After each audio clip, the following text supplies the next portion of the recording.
surprise or to be honest, I didn't plan anything. Okay. Because people say, oh, when you are 50. Yeah, when I was 50, we did something here. We invited friends, family and friends. So we had music, food, drinks, and I was 50. But on this occasion, I didn't plan anything. To be honest, I wasn't even in Nigeria for a long time. I went for, let's just say surgery, hospitalization. I had surgery in the US. So, and I knew I was coming back in March, the month of my birthday. So, I just said, you know what? And I was the only person here. My wife and kids are not here. And I said, I would just lie low, invite a few friends, not anything loud. But I didn't know my wife was planning a cool, as it were. So, surprise, the one they call surprise birthday. Not loud, it was a breakfast. And some friends were contacted, some family members. All that time I didn't know. And then all of a sudden they planned for me to be here because most of the time I'm here when I'm in town because I also have to keep an eye on what's going on. So they ensured that I was here that morning and they planned it. And I was here and all of a sudden I saw drummers. I don't even want to know. I don't know who arranged for drummers. Initially, I thought it was German and Nicolaco. He said it's not the one. That I should ask my sister-in-law. And but they were all here that morning. So many people. I said on a work day, how did you guys do it? So eventually, people had to go back to work. But it was a brief. I think from about 7:30 till for about 2 hours. So then some people went to work like other states till 12. But on the same day, my friends in Rotary, because I'm a Rotarian, and I'm a Rotarian, and I'm growing in Rotary. Let's put it that way. Rotary basically with big leaders, and I've been a president of my Rotary Club, the Rotary Club of Lagos. We meet at the motor boat club in Ikoyi every Wednesday from 12:30 for 1 hour. Rotary meetings usually are 1 hour. I was president 2018 into 2019 because usually 1 year. Whether you are president or district governor or Rotary International president, the tenure is 1 year. But at least 3 years ahead of time when you're going to play that role. So I have also served in the district 9110 as a district secretary. That was in the 2021-22 Rotary year. And then by this Rotary I became an assistant governor. And so my friends in the district, Rotarians, decided to come together, and to celebrate me that same day. So while there was a breakfast event, then there was also an evening event, if you like call it a dinner event at the Rotary Center in GRA here. So it was a busy day for me, and this was the gift my friends in Rotary presented to me because I had a special photo shoot. Basically, that's what happened. So nothing was really, really planned by me. So the surprise in the morning, then the one by my Rotarian friends, and everything went well. We had fun. Most of the district leaders, the district governor was there, the incoming district governor was there, past district governors, very distinguished leaders in our districts. My friends in Rotary, my family too, they were all there. And I was celebrating, let's put it that way. And I thank them. Both the breakfast event and then the event put together by the Rotary family. That's in the I'm grateful to everyone. As you turned 60, what was on your mind? What went through your mind? To be very honest, it's to thank God for attaining 60. You know why? It's a privilege because life expectancy is declining for many reasons.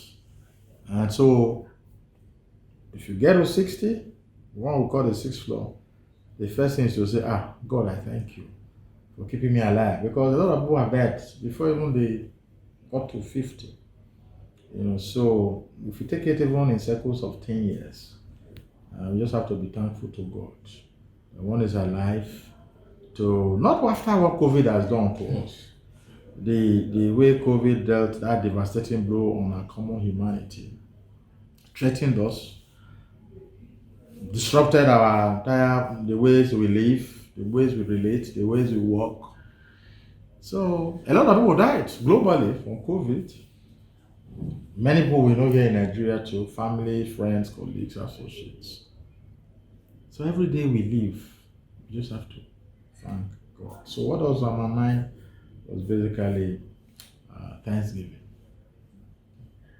And when you reflect on your life at 60, how does it make you feel? What are the ups and downs and lessons learned? Yeah, life. We all know that life is not a bed of roses. You have ups and downs, and they can come in different forms. Sometimes you don't really expect them.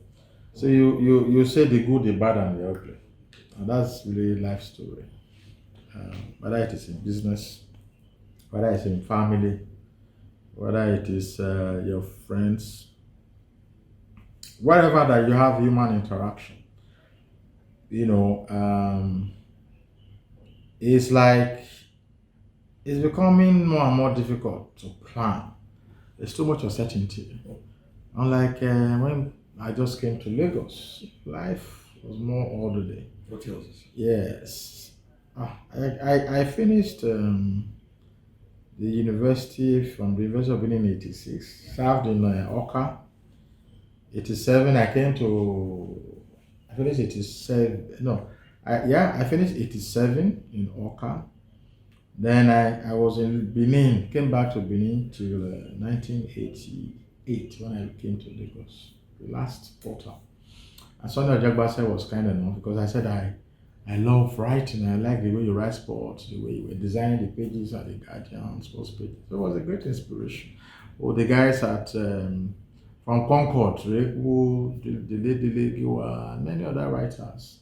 Then Guardian came, then Newswatch came. I said, no, me, I must write. I want to be. I read maths. I said, no, I want to move to another area. That's how my love for writing came in. I saw Weekend Concord in those days, so much flourish. The way they were dealing, presenting human angles to this. You picked a copy of The Guardian, then sometimes it looked like a book. And I said, wow, this is great. I used to really, I loved his writings, his boldness, his courage, Repo and the rest of them. The quartet then. And even when Tell magazine started, the same thing, And then you look, so from those early days, I was young, and I started with Sony. Then later, I moved into PR marketing through Yemi Akeju Ideas Communications. We did the Nigerian Media Merit Awards, which is still running, by the way, the music awards then with Pima. And then I moved on, just kept moving. I got involved with the owner of Night Shift then, Caleb Solomon, so became a mentor. And we're still together as a family. Most of his children too passed through my office, worked with us. So we have a great relationship, very enduring. Since I met him here in Lagos, the Night Shift brought us together. And through Night Shift, most of the people I know today, people I met in Night Shift. And so the entertainment via blood is also there. Writing is there. Sports too is there. Sports writing. That's where Mumina Lawan and I met in complete communication those days. We started with sports souvenir and complete football. And then later, Climax magazine. I also edited International Soccer Review. Then we started Climax magazine. Muji Danisa, Kiriti Odolita came. Fad also came at some point. Then when it was time for all of us to move, we moved, and then life kept evolving, so, and that is basically, talking about people who have really my counter with will start with the late son of Jagbase in Lagos, then Ken Calypso Gomese, of course Yemi Akeju, who invited me then to join Ideas Communion through it's in London now. I think Dayo Olomo. Um, Whitewood Group. I headed the PR arm. PR arm being PR Dimensions. So we're doing PR, we're doing sports marketing, we're doing TV and radio production then. And eventually we floated TQ Communications. We're doing well. And then subsequently, when it was time to leave, we had some partnership crisis then, but so that's not for this interview. And I started my own. I went solo, so to speak. Started new media and marketing, and then from there we began to expand the vision of setting up other businesses, and here we are today. How do you see the PR advertising industry today? Well, it's not like every industry. The global challenges, COVID disrupting global supply chains, the economic environment here has been very harsh for business generally. It's affected everybody. When dollar today is 750, a lot of problems, with the economy. We know our major source of revenue is oil, and when the oil prices crashed in the markets, it was not going to affect everybody. So the industry is heavily impacted, but we just have to remain creative. You have to be innovative. You have to think out of the box and look for other streams of income, to ensure that we survive. I mean, I just told you, COVID it made me to write that book. My first book writing effort with 2 online news platforms. Then you just constantly innovate, think of new opportunities, new ideas. And at 60, I'm not retired yet, so I'm still working. Looking back, you say life has been good to you. I did tell you that we must continue to thank God in every situation, whether good or bad. And for me, the fact that I'm alive, I'm not bedridden in the hospital.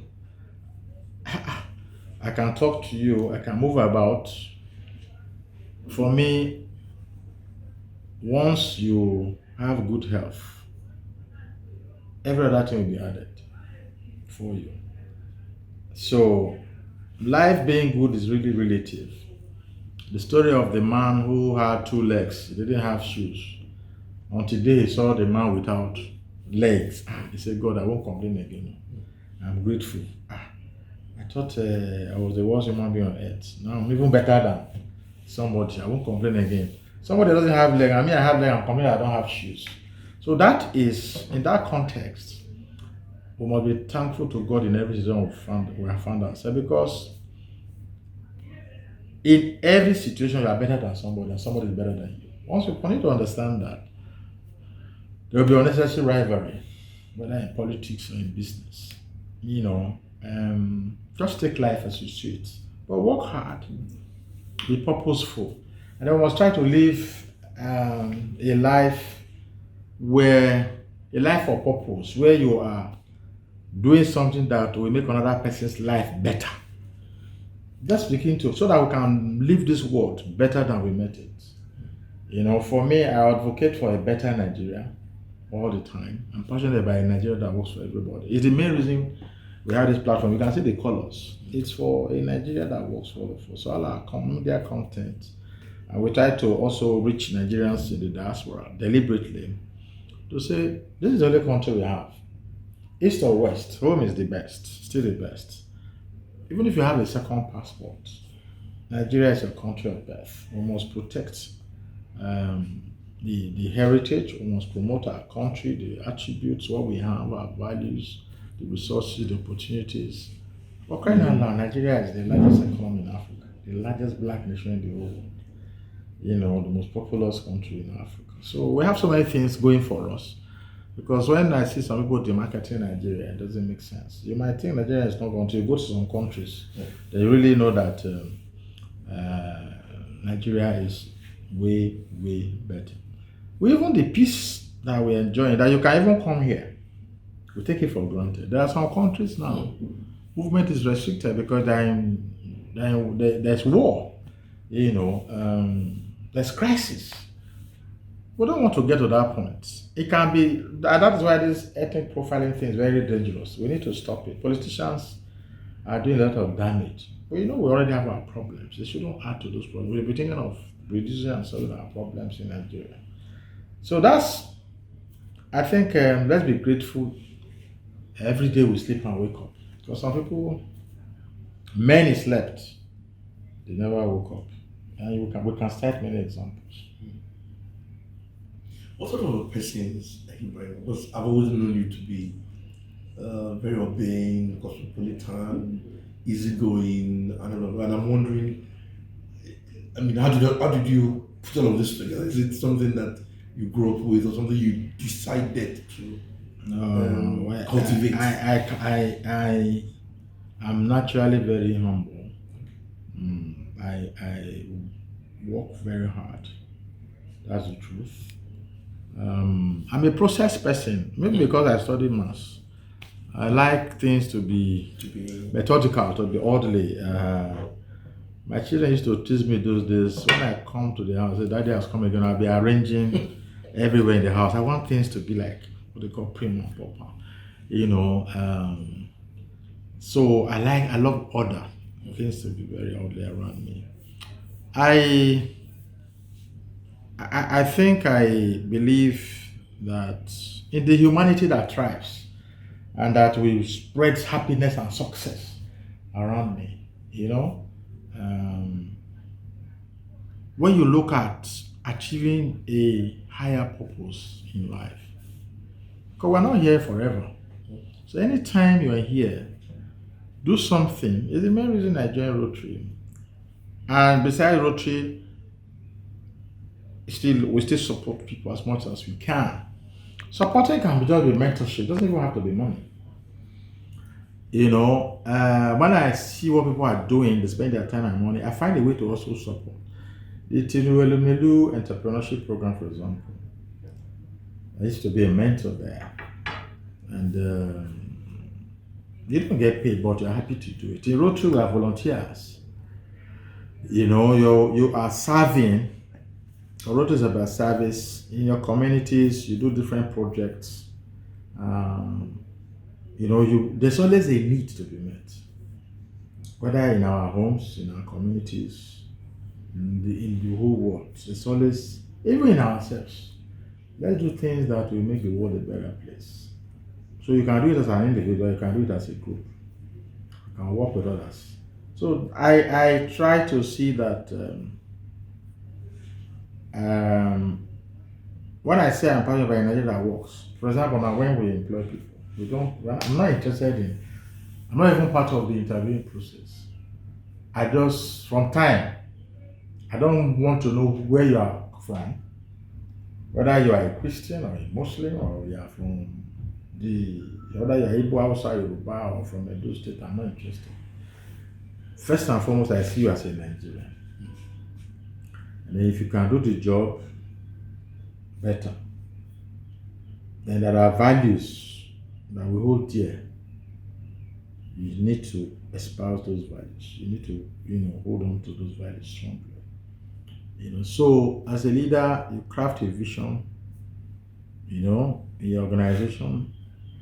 You get other people to buy into it, not forcefully. You earn trust as a leader. You don't force it, you don't buy it. You get people to buy into your vision. Let them trust you. It's a big problem out. That's why we're having leadership crisis in the country. You see. And then when there is success, share it. When there's problem, even take the flag. So that way people will trust you. Some guys come here and they say, I've been seeing the same sort of people here for the past 10 years.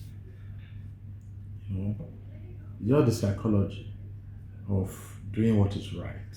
The staff, they know whether they can trust you, believe you or not. And if they know you are doing the right thing and that you are selfless, they will go along with you.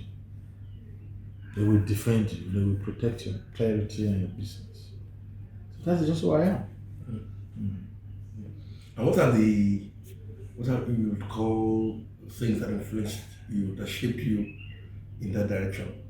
Bringing, we, you see, if we understand that our needs are very few, we will not be having this do or die mentality.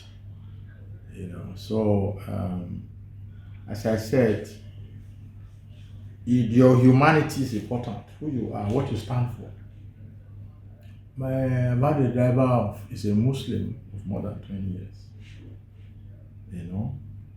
So if I'm growing, I'm doing well, why should he not do well? Just like any other person. He's a landlord to him. He has his own vehicles, not vehicle. And he uses for transportation business. So you allow people to thrive, to grow, even from your own space. There are staff here, for example, now who are going to school. Some have already passed through school. Whether it's National Open University, one went to Yaba Tech, Yaba College of Tech. From here, and they passed through school. So when you do things like that, or they are sick, send them to an hospital where they don't have to pay home, they pay a dime. So little things like that. The woman who took care of her kids when we had our last born many years ago, she worked with us for 15 years. Nene is a Muslim. She's 65 now. She retired at 50, so she worked for 15 years, which meant she worked from when she was 45 till she was 60. Stayed with us. Our house, I don't lock anywhere in my house or office. It's my personal policy. I operate with open door policy. I don't have cupboards or drawers that I lock. Office, now I don't even have key to my office. All the drawers or whatever I have in the office, they don't have keys. I have nothing to hide, and that's the best protection. Most people don't know. So Nene then was in our house. She will cook before we eat the same food. When I see people employ house helps and maltreat them, they will do the same thing to their children when they're not around. So Nene took care of the kids, took them to school. Nene is also older than me. So you can imagine she was older than me and my wife, but she was matronly, the housekeeper. Mostly. Well, we pray together. We eat together. We do things together. She stayed with us for 15 years. She had keys to the house, even when we were not around. She had access 24/7.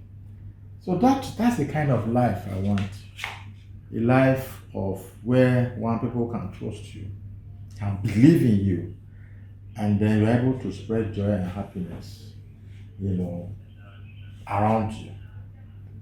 I call it a humanity that thrives and spreads happiness and success. So that's what I believe.